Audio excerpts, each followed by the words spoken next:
श्री शिवाय नमस्तु भयम। दोस्तों, जैसा कि आप सभी लोग जानते हैं कि 25 जून 2026 यानी गुरुवार को पड़ रही है ज्येष्ठ मास की निर्जला एकादशी व्रत। और दोस्तों, यह वह तिथि है जो ज्येष्ठ मास में पड़ने वाली सबसे बड़ी तिथि निर्जला एकादशी व्रत है, क्योंकि यह गुरुवार के दिन पड़ रही है और इसका बहुत ही बड़ा और विशेष महत्व होता है। पूज्य गुरु जी ने कहा है कि अगर कभी भी मौका लग जाए और 25 जून ज्येष्ठ मास की निर्जला एकादशी गुरुवार को पड़ जाए तो आप लोग को हल्दी वाले पानी का उपाय तो अवश्य ही करना चाहिए। इन दोनों का संयोग बहुत कम आता है और इसी के साथ में गुरु जी ने अपनी शिव पुराण कथा में बताया है कि इस दिन आपको हल्दी वाले पानी का उपाय तो आपको अवश्य ही करना चाहिए, क्योंकि ऐसा दिन पूरे साल में सिर्फ एक ही बार आता है। और दोस्तों, आप सभी लोग जानते हो कि 25 जून गुरुवार एकादशी का अगर सबसे बड़ा कोई उपाय है तो हल्दी वाले पानी का उपाय है।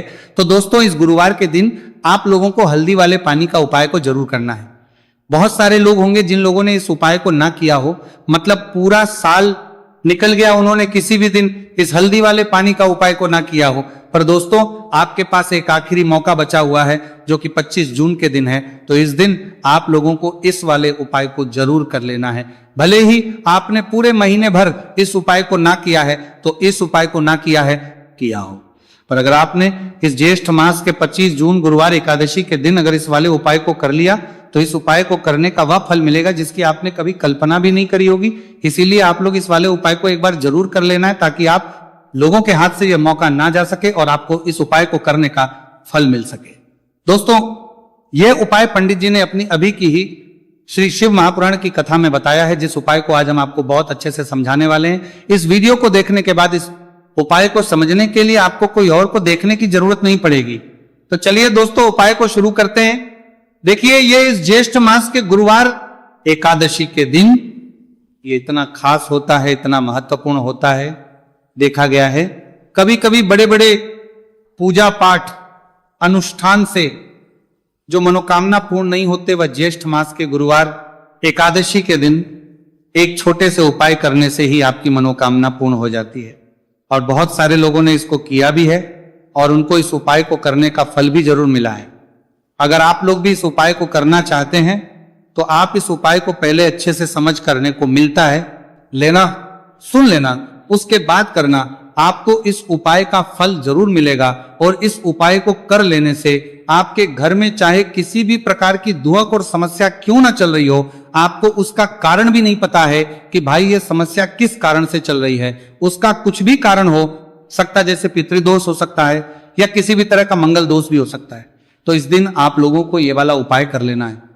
यह एक ऐसा उपाय है जिस उपाय को अगर किसी विशेष दिन पर किया जाए तो भाई उस विशेष दिन का जो है वह तो हमें मिलता ही मिलता है, पर हमने उस दिन पर इस उपाय को किया है तो हमें उससे भी बड़ा फल मिलता है और फल बहुत जल्दी मिलता है, क्योंकि आप इस उपाय को बहुत ही बड़े और विशेष दिन पर कर रहे हो। तो चलिए अब के बारे में बात करते हैं, लेकिन उससे पहले आप लोगों को यह जानना आवश्यक है कि आखिर ये उपाय किस समय करना है, किसको करना है और कैसे करना है। तो चलिए हम आगे आपको वीडियो में एक एक करके बता देते हैं।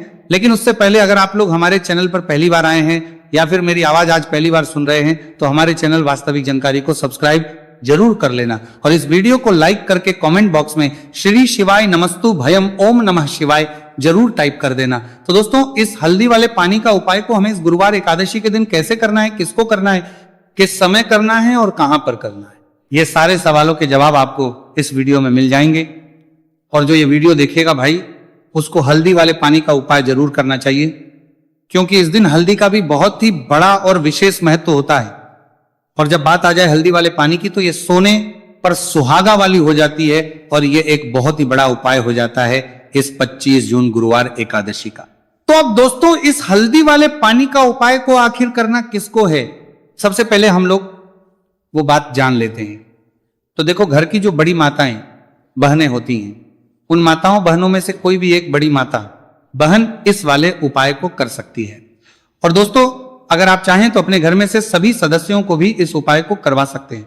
अगर किसी व्यक्ति की खुद की कोई मनोकामना है, खुद की कोई दुख और परेशानी है जो कि वो अपने लिए ही करना चाहता है, इस वाले उपाय को तो वो खुद अपने लिए भी कर सकता है। बाकी अगर कोई घर में से ऐसा है जो कि अपने पूरे घर परिवार की सुख और शांति के लिए ये वाला उपाय करना चाहता है तो भाई वो भी कर सकता है, उसमें भी कोई दिक्कत वाली बात नहीं है। कहने का मतलब यह है कि इस उपाय को हर एक सदस्य भी कर सकता है और पूरे घर परिवार के सदस्य के लिए घर की बड़ी माताओं बहनों में से कोई एक माँ भी कर सकती है। माताएं बहनें अगर घर में उपस्थित ना हो या वह ये वाला उपाय ना कर पा रही हो तो फिर घर का कोई बड़ा सदस्य भी इस हल्दी वाले पानी का उपाय को कर सकता है, चाहे फिर वह पुरुष ही क्यों ना हो, उसमें कोई भी दिक्कत वाली बात नहीं है। अब दोस्तों जो अगला प्रश्न निकल कर आता है वो ये आता है इस उपाय को लेकर कि आखिर इस उपाय को हमें किस समय करना है, सुबह के समय करना है कि शाम के समय करना है। तो देखो इस वाले उपाय को आप लोग सुबह के समय भी कर सकते हो और शाम के समय प्रदोष काल में भी कर सकते हो। अब अगर आप पूछो कि भाई साहब सबसे उत्तम समय कौन सा रहेगा इस हल्दी वाले पानी का उपाय को करने का, तो हम आपसे बस यही कहेंगे कि इस उपाय को आप सुबह के समय करेंगे तो ज्यादा बेहतर होगा। बाकी अगर प्रदोष काल शाम के समय भी करेंगे तो भी अच्छा होगा, उसमें कोई भी दिक्कत वाली बात नहीं है। तो अब दोस्तों जो अगली सबसे बड़ी और महत्वपूर्ण बात आती है वो ये आती है कि अगर हम उपाय को करेंगे तो हमें कितने बजे से लेकर कितने बजे तक के बीच में करना है, और शाम के समय प्रदोष काल में करेंगे तो हमें कितने बजे से लेकर कितने बजे के बीच में करना है। तो देखो सुबह जितनी जल्दी हो सके आप उपाय को करने की कोशिश करना। बाकी अगर किसी कारणवश लेट भी हो जाओ, थोड़ी देर भी हो जाए, तो 10 या 11 बजे तक भी आप उपाय कर लेना, पर 12 बजे से ज्यादा देरी ना हो, ठीक है, इस बात का ध्यान रखना।